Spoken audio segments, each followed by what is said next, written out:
All right, good morning. My name is Mary Leonard. I'm chair of the Department of Pediatrics, and it's my great pleasure to welcome you to Pediatric Grand Rounds. Take a moment to take a note of the text code on the left here for your CME credit, and we'll be sure to put that in the chat for people who are just settling in. So as I have been promoting for weeks, we are so fortunate to have a very distinguished speaker join us this morning, Dr. Alejandro Hoberman from Children's Hospital of Pittsburgh. I've already been raving about the work he's done in urinary tract infections, but today we'll hear about acute otitis media, and Heidi Feldman will introduce him shortly. Next week, we're going to hear from Bonnie Maldonado and Grace Lee. I'm sure you all know that Grace is the chair of the Advisory Committee on Immunization Practices, and Bonnie leads the American Academy of Pediatric Infectious Disease Committee, among many, many other programs. It's been said that, Bonnie, everybody knows on this campus who Bonnie is on a first name basis. And then after that, wishing everybody a wonderful holiday break. And we'll resume Pediatric Grand Rounds on Friday, January 7th. Next slide. All right, it's that time of year to be thinking about our annual Pediatrics Research Retreat in April. Oral and poster abstract submissions are due January 16th, and we just put a real emphasis on this particular day in terms of our students, residents, fellows, postdocs, instructors, staff, and faculty of all disciplines to present their research. Hopefully we'll be in person. That's really been wonderful, especially for our learners. And with that, I'm going to pass it to Heidi to introduce this morning's speaker. Thank you. Good morning, everybody. It gives me great pleasure to introduce you to my friend and former close colleague, Dr. Alejandro Hoberman. I met Dr. Hoberman in 1989 when he came to the University of Pittsburgh and the Children's Hospital of Pittsburgh for medical school and residency in Buenos Aires. And he was there to accept a fellowship in ambulatory pediatrics and community medicine under the leadership of a legendary pediatrician, Jack Paradise. Dr. Hoberman was an exceptional fellow. He was wide-eyed, enthusiastic, curious, hardworking, and extremely productive. He naturally flowed into a faculty position at Pitt and Children's Hospital of Pittsburgh in 1992. I actually became his division chief in 1994, and we worked closely to provide outstanding clinical care to the marginalized children of the Pittsburgh inner city, and to match that clinical excellence with excellence in clinical research. When I stepped down as division chief in 2001, it was Dr. Hoberman who took the reins of the division. He has done an exceptional job in all areas, taking the division to heights I hadn't even imagined. He currently heads the Division of General Academic Pediatrics. He is the executive vice chair and vice chair for clinical research within the Department of Pediatrics. He established, funded, and holds the Jack L. Paradise Distinguished Service Professor in honor of his research mentor. Dr. Hoberman's research focuses on common conditions that affect children. In the area of ear infections, he contributed studies to enhance prevention, diagnosis, and treatment. He published a series of studies in the New England Journal of Medicine, sponsored by the National Institute of Allergy and Infectious Diseases, evaluating the efficacy and the adequate duration of antimicrobial therapy in young children with acute otitis. The study he recently reported in the New England Journal was sponsored by the National Institutes of Deafness and Communication Disorders and evaluated the efficacy of tympanostomy tubes in children with recurrent otitis media. In the area of urinary tract infections, Dr. Hoberman evaluated the prevalence, diagnosis, treatment, and follow-up imaging of children.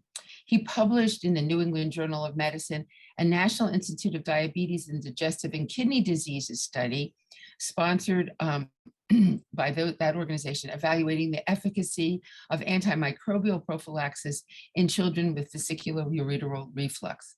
And he received the Clinical Research Forum Top 10 Clinical Research Achievement Award in 2015 for that research.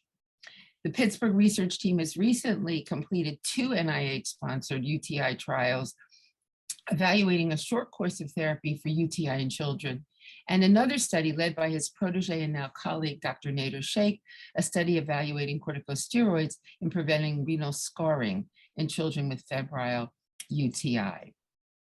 His influence is obviously far-reaching. He served on NIH special emphasis panels, FDA, NIH strategic planning groups, and AAP guidance committees.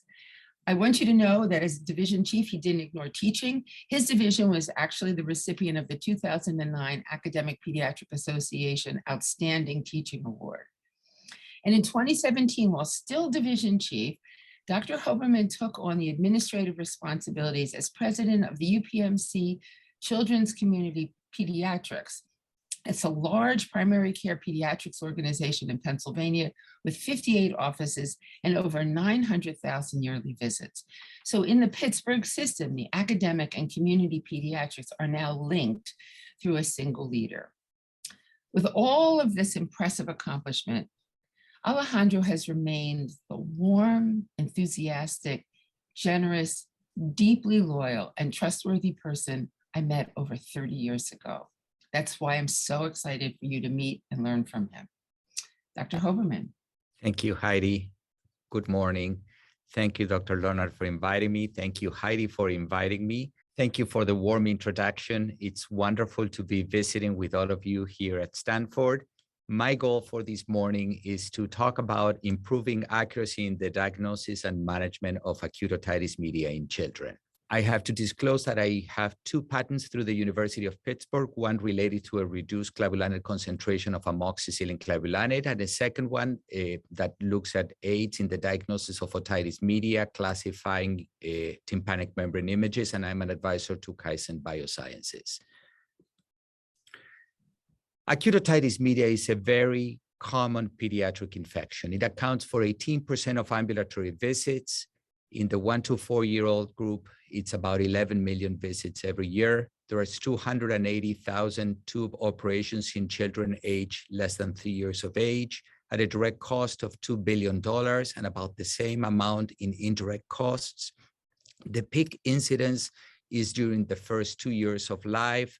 60 to 70% of children have an episode of acute otitis media before their first birthday. Onset during the first 6 months of life is associated with recurrent acute otitis media, and recurrent acute otitis media occurs in about 20% of children. The figure on the right shows on the vertical axis patients, on the horizontal axis time, and acute otitis media is like life. We know where it starts, we know where it ends. The difference is the quality of what happens in between. The red dotted line represents spontaneous cure, and we use antimicrobial treatment so that for any given number of patients, symptoms will resolve sooner, and that's the delta 1, or that at any given time, a smaller proportion of children will exhibit symptoms. I'm planning on using the American Academy of Pediatrics key action statements to describe diagnosis and management of acute otitis media and complement it with findings of 3 large randomized clinical trials, all of which were NIH funded and all of them were published in the New England Journal of Medicine over the last 10 to 15 years. So to start with diagnosis, and we can see the images at the bottom. On the left, we have a normal tympanic membrane, then mild bulging of the tympanic membrane, moderate bulging of the tympanic membrane, and severe bulging of the tympanic membrane. Then we see an eardrum with intense erythema, another one with intense erythema, which are patches of hemorrhage on the tympanic membrane, and finally a pink eardrum that could be associated with an upper respiratory infection but does not have miliary effusion. So the American Academy clearly states that clinicians should diagnose acute otitis media in children who present with moderate to severe bulging of the tympanic membrane or new onset of otorrhea not due to acute otitis externa.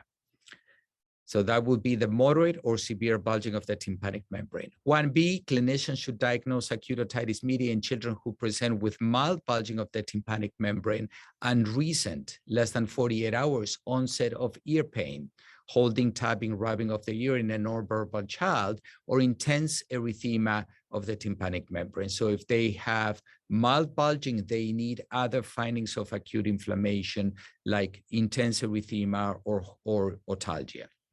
And 1C is that clinicians should not diagnose acute otitis media in children like the pink eardrum who do not have miliary effusion. On the right side of the figure, you see the algorithmic thinking that whether the child has suspected acute otitis media.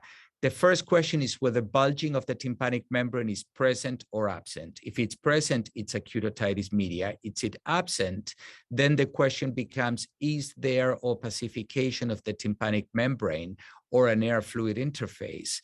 If yes, that will be otitis media with effusion. If no, it will be no effusion. And I will get back to this algorithmic thinking as we then talk about artificial intelligence in acute otitis media.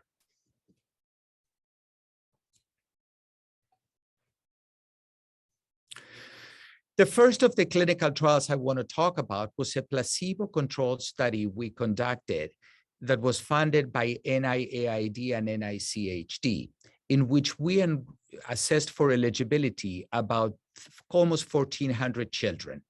About 500 were eligible to participate, 291 underwent randomization, and we ended up including in the analysis, in the intent to treat analysis, 144 in one group and 147 in the second group.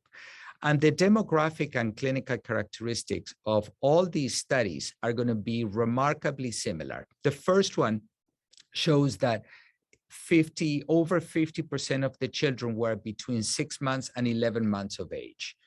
And as you can see, always a little bit more boys than girls have acute otitis media, and all the rest, race, maternal level of education, type of health insurances. There were no differences between the two treatment groups. Let's focus on selected demographic and clinical characteristics. On all these table ones of all these large clinical trials, you're going to see that about half the kids are exposed to other children. And we define exposure as being exposed to at least 3 children, at least 10 hours per week. We're going to see that the baseline score on symptom score, like the acute otitis media severity of symptom scale, which has been, is in the process of being registered with the Food and Drug Administration as the patient-reported outcome tool for acute otitis media. Dr. Sheikh is taking the lead of doing that. The scores were similar between the two treatment groups. About half the children have bilateral disease, and about 3/4 of the children have moderate or marked bulging of the tympanic membrane. On the outcomes of this study, on the first figure on the left, you can see a significant finding, because that was the achievement of a score of 0 or 1 only one time, which is kind of inconsistent in children with acute otitis media because they get better and then they get worse. So our statistician recommended, Dr. Roquette recommended using a couple of scores, getting 2 consistent scores that show a score of 0 or 1 on the acute otitis media severity of symptom scale, and that finding was significant. And on the figure C, you can see the mean score over time, which is what the FDA actually likes the most for using this PRO, to use a number that describes the symptomatic improvement of the child over the 10-day period. The primary outcome of this study was the presence of bulging of the tympanic membrane at the end of treatment failure, with or without symptoms, in most cases with symptoms. And you can see that the children that receive amoxicillin clavulanate had a failure rate of about 16% versus those who received placebo, in which half of them, 51%, were still having a bulging tympanic membrane at the end of treatment and was considered treatment failure. And this was regardless of whether they met criteria for what we call severe acute otitis media, using the American Academy of Pediatrics definition, which is a temperature more than 39 degrees, or moderate or severe otalgia, or non-severe acute otitis media. I mean, clearly children with severe acute otitis media had higher failure rates, but there was about a 3 times more failure rate if they were not treated with antibiotics among those who had severe otitis and among those who had non-severe otitis. Then we looked at specific characteristics at entry: exposure to other children, the presence of a score of more than 8 on the acute otitis media severity of symptom scale, the presence of bilateral disease, and the presence of marked bulging of the tympanic membrane. And we looked at the different treatment groups and tried to see if the effect of these predictors was additive, and it was. If you look at children that had one of those predictors, about 30% had treatment failure.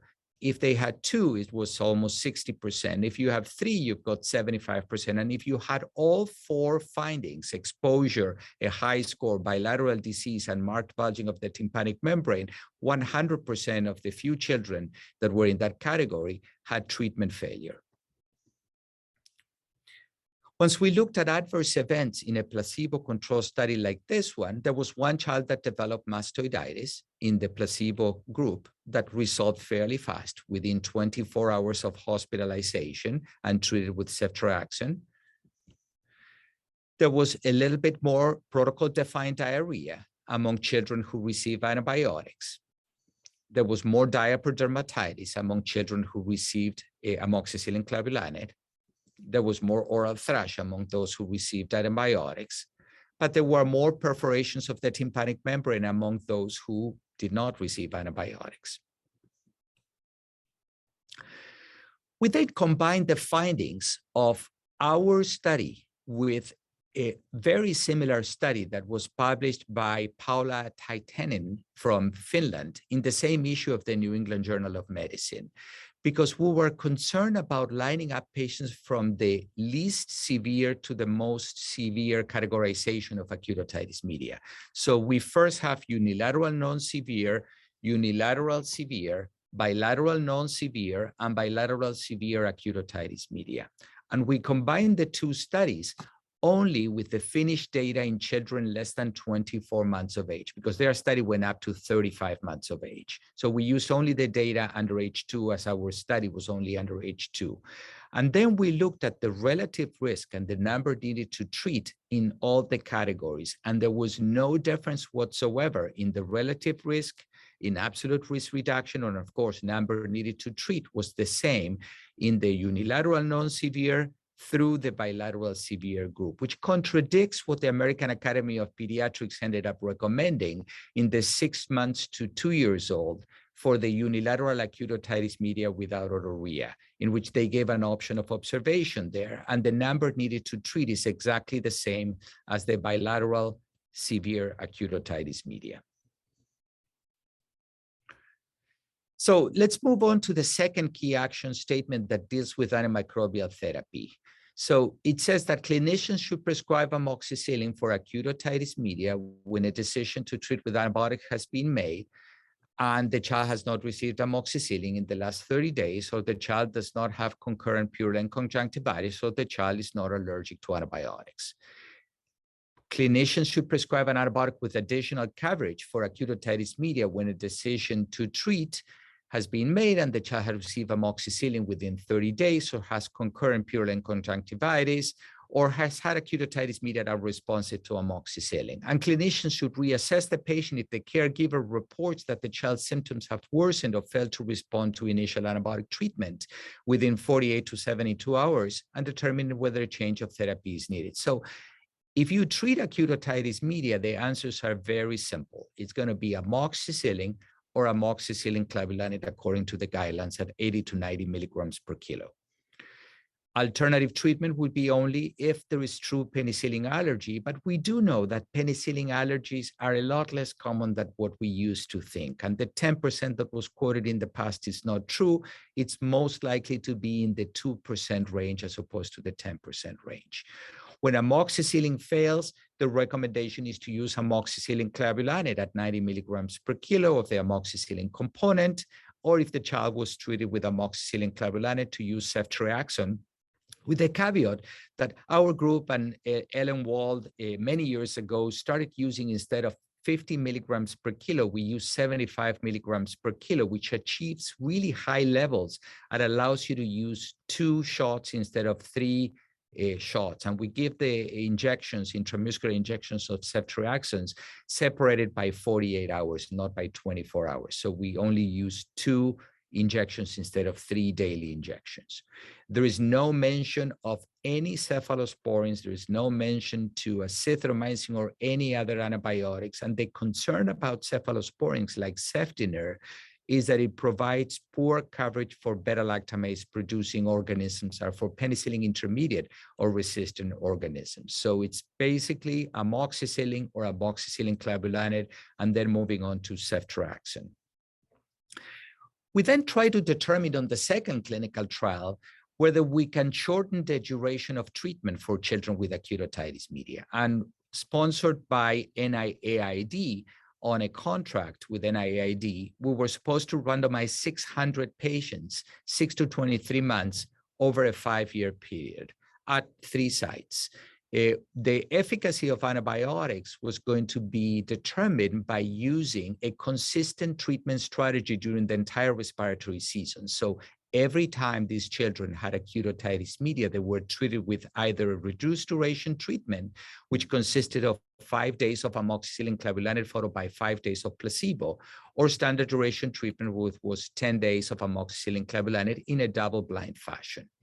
And we looked at the impact on antimicrobial resistance because we saw them every 6 weeks on follow-up, and we obtained nasopharyngeal specimens. So again, there were about 1,569 children who were assessed for eligibility. Almost 900 were eligible to participate in the randomized trial. 520 underwent randomization, and 257 and 258 respectively were assigned to the 5-day or the 10-day treatment group for every time they had an ear infection during the respiratory season. And the numbers, and I said supposed before when I said 600 children, the 520 was lower than 600 because the Data Safety Monitoring Board of the NIH stopped the study at 520 because we have achieved our outcome, and they did not feel that it was ethical to continue to randomize patients when the superiority of the 10-day treatment group had clearly been demonstrated on 520 subjects. So again, table 1 shows the same population. Half the kids are 6 to 11 years of age, a little bit more boys than girls. About 60% of the children were exposed to other children on a regular basis, and so forth. And the bilateral disease the scores were the same between the 2 treatment groups, and bilateral disease was present in half the patients, and 80% of the children had moderate or marked bulging of the tympanic membrane. With regards to outcome, if you remember before on the placebo-controlled study, we had 16% treatment failure for 10 days treatment. We had the same 16% treatment failure in this repeated study. And we had 51% for the placebo patients before, and now we had 34% for the 5-day treatment group. So 5 days was not as bad as placebo and was somewhere in between the 10 days and placebo. So that was the main reason for us to recommend that 10-day treatment course provides the best outcome for children with acute otitis media. The symptom burden using the acute otitis media severity of symptom scale between days 6 and 14 was not significant, but there was a difference at day 12 to 14 because of the higher rate of treatment failure of the scores among those children. And the proportion of children who achieved a 50% reduction in symptoms was 91% for the 10-day treatment group and 80% for the 5-day treatment group. There were differences with regards to the number of days of antibiotics that they received, because every time they had a new infection, they were treated with either 10 days or 5 days. And there were no differences in the rate of protocol-defined diarrhea or diaper dermatitis. And there were no differences with regards to the rate of recurrences or the rate of miliary effusion between the 2 treatment groups. Now, we looked at the same prognostic factors that we talked about earlier in the placebo-controlled study. And in this particular case, the 2 that were significantly different was exposure to other children, because they did not include the number 1 on the odds ratio, and the presence of bilateral disease. And again, the effects were additive. If you had 1 or 2 of those prognostic factors, they were more likely to result in treatment failure. A complicated slide, but I'll walk you through it in a very simple fashion. So at the index episode, children had Streptococcus pneumonia in the nasopharynx in high proportions, and children had Haemophilus influenzae in high proportions. Relatively low proportions were intermediate or resistant pneumococci, and about a third of the Haemophilus influenzae produced beta-lactamase. What happens when we use antibiotics for 5 or 10 days?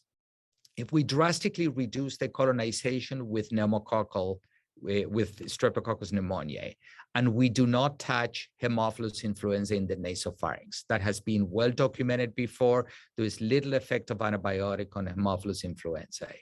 But that goes down right at the end of treatment. When they have the next episode, they're exactly where they were whenever they started, and there is no difference between 5 and 10-day treatment groups.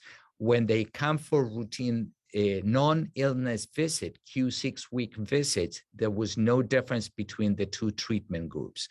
And when they came in the months of April or May, at the end of the respiratory season, there was no difference in having used 5 or 10-day treatment multiple times for these children with regards to their colonization with Haemophilus influenzae or with Streptococcus pneumonia. So there was no impact on antimicrobial resistance whatsoever, except for a slight reduction of Streptococcus pneumoniae at the end of treatment in both the susceptible and the intermediate and resistant strains. So we concluded that among children 6 to 23 months of age with acute otitis media, reduced duration antimicrobial therapy resulted in less favorable outcomes than standard duration treatment, and neither the rate of adverse events nor the rate of emergence of antimicrobial resistance was lower with the shorter regimen.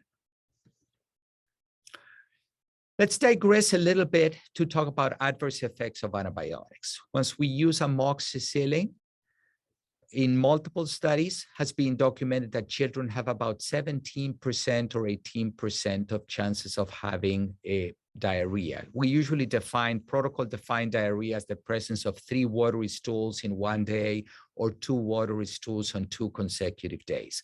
Once patients receive placebo, about 10% have been reported to have diarrhea. In the 2 studies I just told you about, in these 2 large randomized clinical trials, in the placebo-controlled study, published in 2011, 24% of the children who received antibiotics had diarrhea. And in the 10-day treatment course in 2016, 27% had diarrhea. In the study published by the Finnish group was even higher, 48% of children had diarrhea. We do know that in babies, particularly under age 2, we double dose them with clavulanate. They receive twice the clavulanate as an adult male or female would receive when they get treated with amoxicillin clavulanate.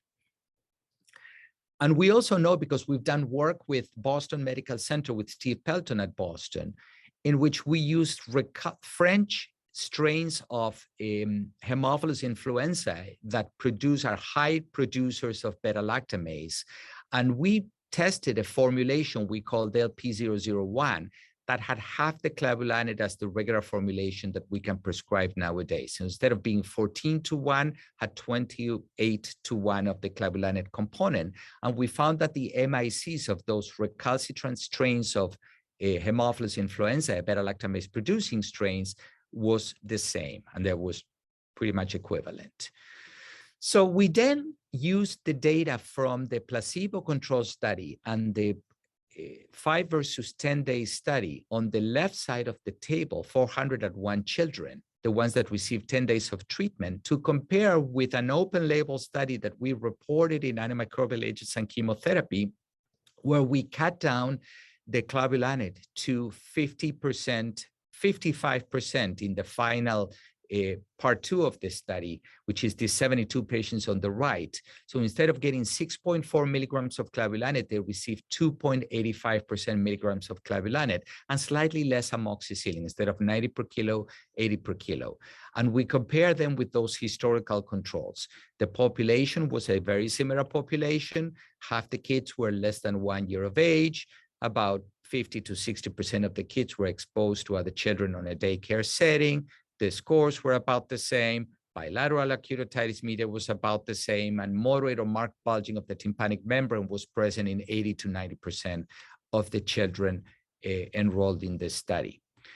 And what we are able to find is that the protocol-defined diarrhea went down from the regular formulation of augmentin from 26% down to amoxicillin levels. 17% is when we found when we reduced the clavulanate by 55%. We also found that the diaper dermatitis was reduced from 34% to 22%, but most importantly, that the parents did not discontinue medication.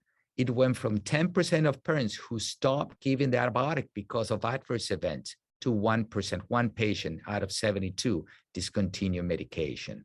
Treatment failure rates were similar, were actually a little bit better. My gut feeling is that it had to do with they basically took the antibiotic, and there were no differences in the scores or in the proportions of children who achieved a 50% reduction of the baseline scores on the patient-reported outcome acute otitis media severity of symptom scales. So a 55% reduction in the clavulanate component of the amoxicillin clavulanate resulted in a 33%, we drew blood from these children. So we did a pharmacokinetic study, and the Cmax went down by 33%.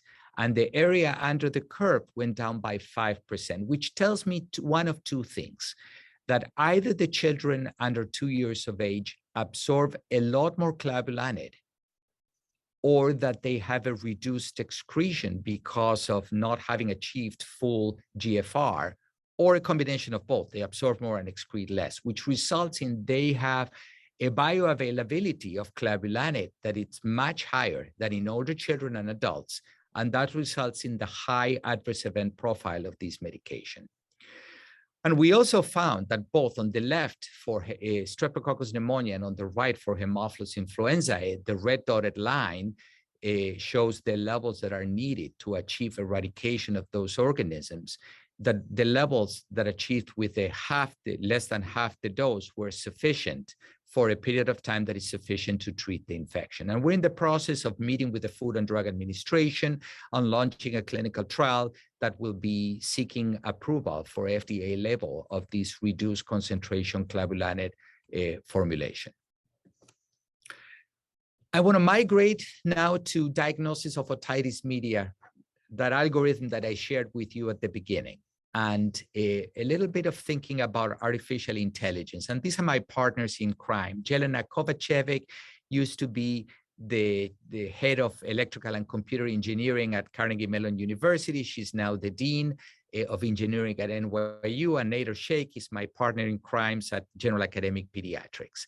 And we try to start discriminating between the three conditions: acute otitis media on the left, otitis media with effusion in the middle, with a fixed amber eardrum, and a normal middle ear status of no effusion on the right. And we started thinking about features, and we came up with 8 features. The first one, segmenting the eardrum and avoiding any presence of the ear canal. The second one, avoiding any kind of artifacts, whether it's a hair or cerumen that gets in the way.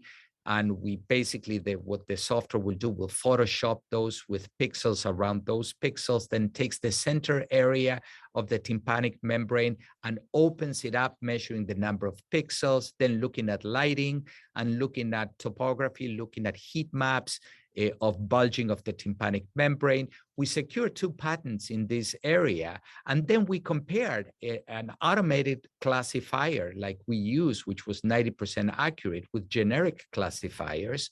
And then we gave the same images that we use for the classifier. We used about 200 images. We gave it to my partners in General Academic Pediatrics, and I picked up 3 or 4 people that were pretty good, and asked them to look at the images and classify them. And we saw that the pediatricians were about 80% accurate, which is what has been reported over the years. So in other words, a vocabulary of using these features and a grammar which is articulating this distinction between normal and otitis media with effusion and acute otitis media, using that algorithmic thinking that I talked about in the first slide, using bulging and using opacification and these features, was better than generic classifiers and was better than the pediatricians. So then we started using this in the context of clinical trials and capturing images with endoscope originally, and most recently with the product that Welch Allyn has developed, which is the MacroView Plus that I'm using there on the slide, that allows you to connect the iPhone with it. And we capture and annotate the description of the tympanic membranes. Some of these children actually had tympanocentesis in the context of treatment failure or in the context of other studies that we're doing to determine autopathogens causing acute otitis media. So we then took it a notch further and try to apply machine learning principles to this and work with a company called Decipher Analytics. And they used two approaches. The first one was a multi-layer, an MLP approach, and a multi-layer perceptron, or MLP, is a feed-forward artificial neural network that generates a set of outputs from a set of inputs. MLPs are generally suitable for classification prediction problems where inputs are assigned a class or a label. Not only we did the MLP approach, but then we asked them to use a decision tree approach, exactly the same as we otoscopists tend to think about children with acute otitis media. In other words, is there a bulging present, yes or no? Is there opacification present, yes or no? In the absence of bulging, and very interesting, highlighted in red in that table, the MLP diagnosis achieved a sensitivity. The recall is the sensitivity of almost 95%. And on top of that, the decision tree was also identical, it's 94.74%. And the specificity was in the 70% range. So now we have an artificial intelligence tool that gives us the answer whether it's acute otitis media or not acute otitis media, and gives us a confidence level on the bottom of this slide there of a percentage, 75%, 76%, whatever the number is. And what Nader and myself and Tim Shope in our division are trying to do next is trying to determine what will constitute high level of confidence versus low level of confidence, because we don't want to provide a number. We want to provide high or low for the pediatrician or the emergency room doc or the nurse practitioner to be able to make a decision whether it's acute otitis media or not. So we are trying to figure out when do we disagree with the artificial intelligence answer, and that will become low level of confidence. We've done it on about 30 to 40 children. We need to do about 10 to 20 more over the next few weeks to finalize the application. So what we did is we developed an 8-feature algorithmic automatic classifier. We validated it in an initial project with about 200 eardrum images and achieved 90% accuracy. We compare it with generic classifiers that achieve 70% accuracy. We compared with experienced pediatricians that achieved 80% accuracy. We secured 2 patents. Then this hardware folks caught up with us, and now they have an otoscope. And of course, there is an endoscope made by Storz that can be connected to the iPhone that are off the shelf. Our application actually uses voice recognition, and we tried every voice recognition software you can think of, from Alexa to Siri, and we ended up using Google as the right one. So we talk to the iPhone, we say, capture and stop, and it stops the recognition. And then we can edit the clip with bars to make it short, submit, and we get the answer, whether it's AOM or no AOM, and the level of confidence. And we gathered 1,000 eardrum videos annotated by the panel of experts. And then we developed the advanced programming interface that gives the binary outcome and the levels of confidence. We're integrating that in the final screen of the application. And we plan on registering this as an FDI type 1 device or an adjuvant tool in diagnosing acute otitis media. And we haven't completed that process yet. So let's take a deep breath and now move to recurrent acute otitis media. So the American Academy of Pediatrics, with regards to recurrent acute otitis media, highlighted that we should not use prophylactic antibiotics to reduce the frequency of episodes of acute otitis media. And it quoted a Cochrane review from 2006 that used 16 antimicrobial prophylaxis studies. Antibiotics really worked for recurrent acute otitis media, decreased the number of episodes by 1.5 episodes, and they were reduced in half during the time that the children took the prophylaxis, but we should not use it because it's the best way of generating resistance. So the American Academy went on to recommend that clinicians may offer tympanostomy tubes for recurrent acute otitis media, and that's defined as the presence of 3 episodes in 6 months or 4 episodes in 1 year with 1 episode over the preceding 6 months. And that was based on 5 RCTs that enrolled about 105 children, old studies with unclear or high-risk bias, all of them except one conducted prior to introduction of pneumococcal conjugate vaccine. But we know from those studies, one study that had 95 children, that the proportion of children who developed no acute otitis media recurrence at 6 months went down from 46% to 5% whenever they had tympanostomy tubes, and the number needed to treat was 3. We also know from the other study that enrolled 200 children that the proportion of children with no AOM recurrences at 12 months went down from 48% to 34%, and now the number needed to treat it was 8. We also know that the number of AOM recurrences at 6 months went down from 2.17 to 0.67. So there was a 1.5 episode reduction, similar to what the antibiotics prophylaxis used to provide. We also know from the other study that it went down from 1.7 to 1.7 episodes to 1.15 episodes by 12 months. So it was reduced over time. We do know that children that got tympanostomy tubes did not have better quality of life based on the OM6 questionnaire that Rich Rosenfeld developed at 4 or 12 months than active monitoring. And we also know that kids that got tympanostomy tubes did not have persistent tympanic membrane perforations, although we do know from a study that Dr. Feldman and Dr. Paradise did in the 90s that whenever children were randomized to get tympanostomy tubes or not get tympanostomy tubes for persistent middle ear effusion, that the ones that had tympanostomy tubes did have significantly more focal atrophy, tympanosclerosis, retraction pockets, and chronic perforations of the tympanic membrane. So this time working with NIDCD, we designed a phase 3 multi-center randomized clinical trial between 6 and 35 months. This time we went a little bit older. We went all the way to 3 years of age, children with recurrent acute otitis media. We randomized 240 children to tympanostomy tubes on medical management at Children's in Pittsburgh and Children's National Medical Center, and we followed them for 2 years. The primary objectives were to determine the extent to which tympanostomy tubes reduce the rate of acute otitis media recurrences over a 2-year period. And the hypothesis was that tympanostomy tubes will reduce the rate overall, and secondarily, high risk versus low risk children for recurrent AOM will experience greater benefit.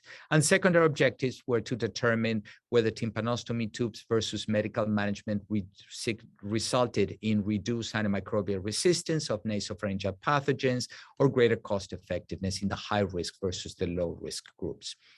Primary outcome was the mean number of acute otitis media episode per child year, but we followed them for 2 years. Secondary outcomes, the proportion of children with treatment failure, time to a first episode of acute otitis media, frequency distribution of episodes of acute otitis media, the proportion of episodes that were considered severe, cumulative number of days with tube otorrhea, with AOM symptoms, number of days that they received systemic antimicrobials, adverse events, otorrhea, diarrhea, dermatitis, the proportion of children with resistant organisms at routine follow-up visits at the time of acute otitis media and at the end of the respiratory season, and the use of medical and non-medical resources, missed work, special childcare arrangements, and the use of quality of life questionnaires like the OM6 or the caregiver impact questionnaire, and parental satisfaction with treatment.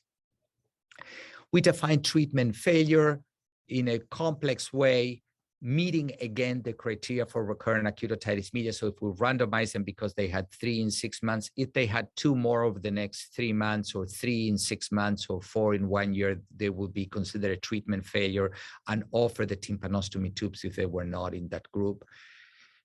We also, anytime the parents decided that the children needed to get tubes, it was considered a treatment failure. Long periods of systemic antimicrobial treatment, more than 45 days within a year. Long periods of otorrhea was considered treatment failure. Long periods of middle ear effusion, a perforation of the tympanic membrane that state for more than 90 days, protocol-defined diarrhea for more than 30 days, a hospitalization related to acute otitis media, or an untoward reaction to anesthesia was also considered treatment failure. We randomized children within strata, age, and exposure to other children, one-to-one to get tympanostomy tubes or medical management. They saw the ENT for tubes within 2 weeks, those that were randomized to tympanostomy tubes. They were treated with floxing or fluoxetine twice daily for 3 days whenever they had acute otitis media, and then culture-directed treatment if they didn't improve. And we saw them every 8 weeks. And within 48 hours, the parents suspected acute otitis media or within 5 days of respiratory symptoms. And we documented using the same form that we have used in all the clinical trials and captured images of the tympanic membranes. 240 children were to be randomized with recurrent acute otitis media. We would do an interim analysis halfway through the study. We were looking for a 33% reduction in the number of episodes. We expected that we were going to see a surgical reduction of about 1.5 episodes per year, and assuming that we will have 25% crossover or attrition over the 2-year period. The primary outcome was the rate of acute otitis media episodes per child year over the 2-year period. And it was an intention to treat analysis using multivariate imputation via chained equations for missing data, primary outcomes. Secondary outcomes, in the per protocol analysis, we excluded the children that were assigned to tympanostomy tubes who did not get surgery. We censored the data for those that were assigned to medical management when they got the tubes. And we use sensitivity analysis for missing data for all the other outcomes. Again, 1,300 children were assessed for eligibility. About 1,000 were potentially eligible. We continue to screen them to see if they develop recurrent acute otitis media. 250 instead of 240. This time we over-enrolled a little bit just in case, and were randomized to receive tympanostomy tubes or to receive placebo.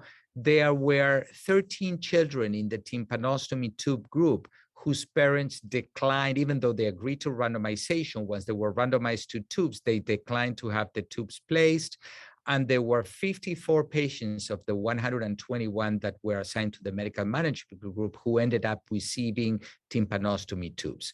Of those 54, there were, again, 19 parents who, after randomization, decided they didn't want to wait and they wanted the tubes in spite of them consented to participate in the study. Within a few weeks to a month, they received tympanostomy tubes. So similar to the 13 patients that decided not to get tubes. But there were 35 that ended up getting tympanostomy tubes because the protocol dictated that they will have to get it because they met criteria for recurrent acute otitis media a second time.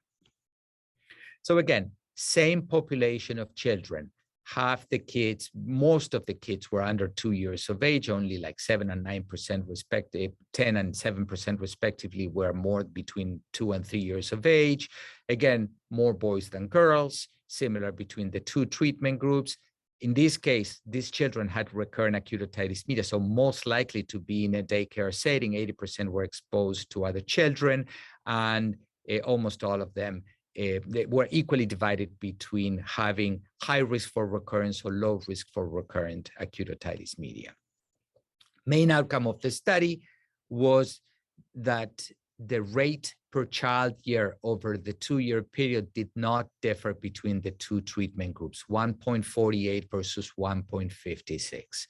It was clear to us that during the first year of the study, compared to the second year of the study, children had during the first year twice as much ear disease as during the second years. So things got better over time because children grew and the eustachian tube works better and they have less acute otitis media. There were no differences in the frequency distribution of the episodes.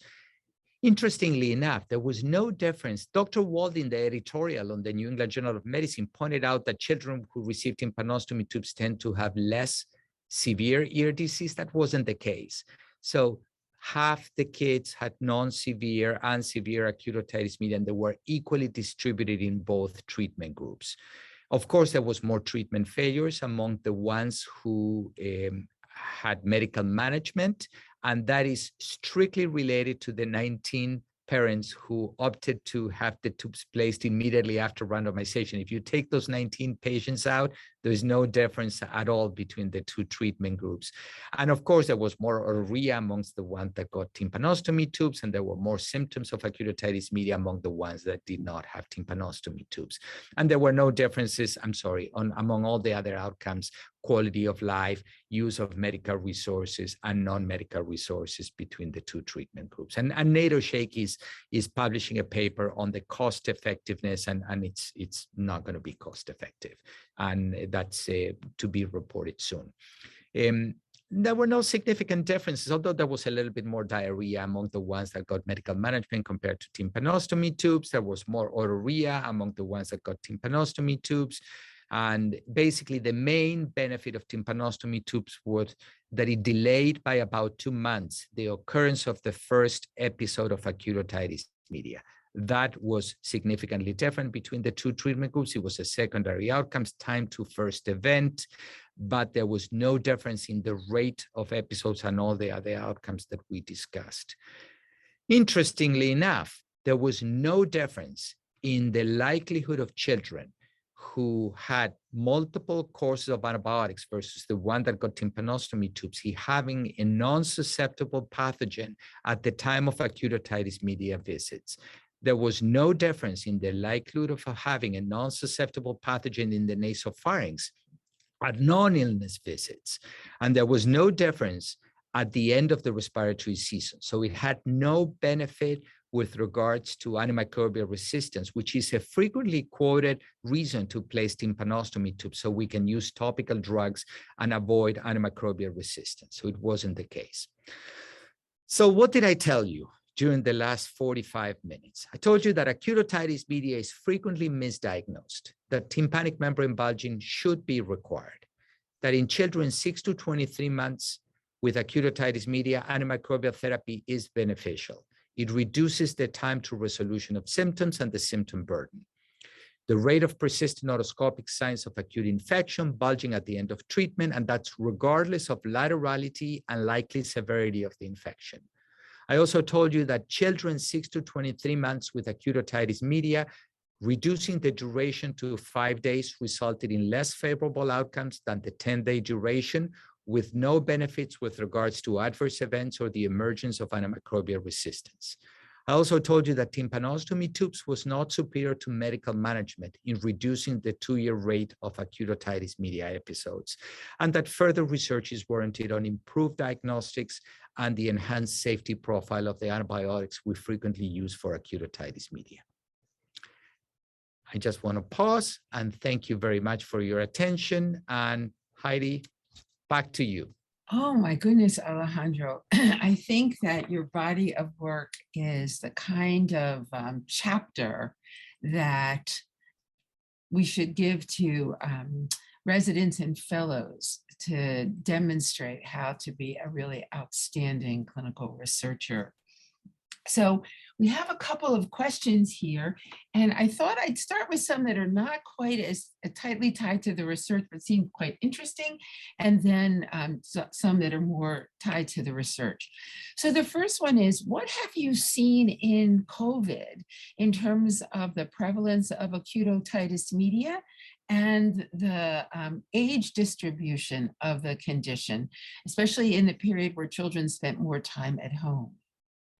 Sure. Thank you. I just want to highlight that all this work is not my work. This is a team sport, as you can see on the slide. That's our team of nurse practitioners, research nurses, research assistants, faculty, general academic pediatrics faculty, and Jack Paradise and Bob Hickey, whenever Jack turned 90 years of age at his last big celebration. COVID, to answer your question, acute otitis media disappeared. We had to stop all the studies that we were doing, and we stopped seeing any other viruses, and children, of course, were not in daycare. I think it's coming back slowly. It's not at the levels that it used to be, but we are starting to see a lot more rhinovirus, a lot more respiratory syncytial virus. We had multiple cases of flu over the last few weeks. So I don't think there was an age change. I do see acute otitis media in older children, and I saw a bunch of cases over the last few weeks, but we are seeing acute otitis media in the young children as they go back to daycare. So I think we're slowly going back to normal, to what it used to be currently. Thank you. But it's not there yet. Okay.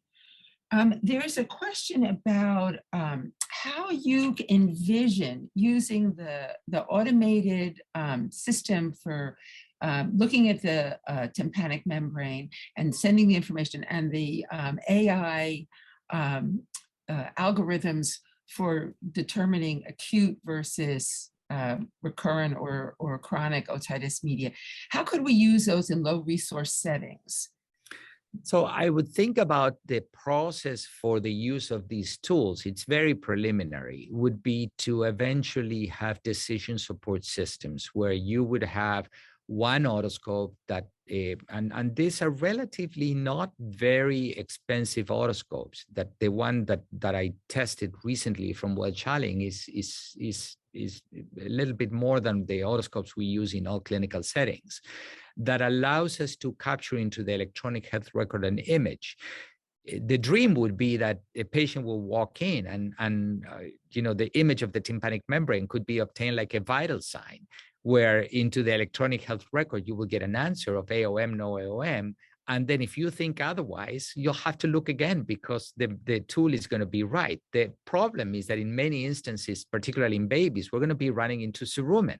And the only way of looking at the eardrum is going to be for the pediatrician to clear the cerumen from the external auditory canal in order to be able to look at the eardrum and then use the decision support tool. So I view it not as diagnostic, as something else that we have in our armamentarium to actually guide us on what to call a bulging acute otitis media. And it's not going to be acute otitis media versus otitis media with effusion. We may be able to work that in the future, but as of now, it's going to be treatable versus non-treatable, AOM versus no AOM. I see. Okay. I wonder if we could get to the point where we give parents a set of instructions to clean and prepare the ear so that there doesn't have to be quite as much digging for cerumen. Heidi, thank you. Thinking about the parents, there is a push and there is an advertisement by one of the pharmaceutical companies. They actually advertise it as the makers of Tylenol, in which they have an otoscope that they are going to market to parents for relatively inexpensive cost. So in the era of telemedicine, there are telemedicine devices that could be used to look at the tympanic membrane too. So the market of this could end up being the parents sharing with the pediatrician if the quality of the otoscopes get better, what's available to them, or if we can teach them, or there's an easy way of clearing the cerumen for them to use. And it could be an enhancement for telemedicine visits. Okay. So there's a question about the role of eustachian tube stents, self-absorbing, in children rather than tympanostomy tubes. Could you address that? I have no idea on using stents. I am a general pediatrician. I'm sorry. I have no ENT knowledge about the use of stents. I don't have any experience with placing tubes in the outpatient setting to prevent anesthesia either. I can do tympanocentesis on children, and we frequently do it, but I have no experience, and neither I have seen any strong data in our ENT group to support the use of stents. Okay. How about could you talk about topical treatment in children who have ear tubes, and that in comparison to oral treatment? Yes. So I was impressed, and Jack Paradise actually warned me about this with the study that you did with him when children were randomized to get tympanostomy tubes. Once you start seeing children who get tympanostomy tubes, the otorrhea becomes a nuisance, and it happens for long periods of time. That's why we had as criteria for treatment failure the presence of more than 45 days of otorrhea during the 1 year per year of follow-up. The treatment was with topical floxacin or floxacin drops. If the children did not improve, we will do culture and we'll supplement with oral antibiotics after they had received topical drops for like 5 to 7 days and were not improving. And yes, then we'll do culture-directed therapy based on what the findings of that culture of the ear canal would be. But when we culture, we generally go in and suction and don't do a culture of the ear canal. We try to get a specimen from the middle ear through the tube. Well, we've come to the end of our hour together. This was rich and enlightening, and I really want to thank you for everything that you've done, this talk, and your immense contributions to the field of general pediatrics. So thank you very much, Alejandro, and thanks to the audience for your kind participation and attendance. Thank you so much. The preceding program is copyrighted by the Board of Trustees of the Leland Stanford Junior University. Please visit us at med.stanford.edu.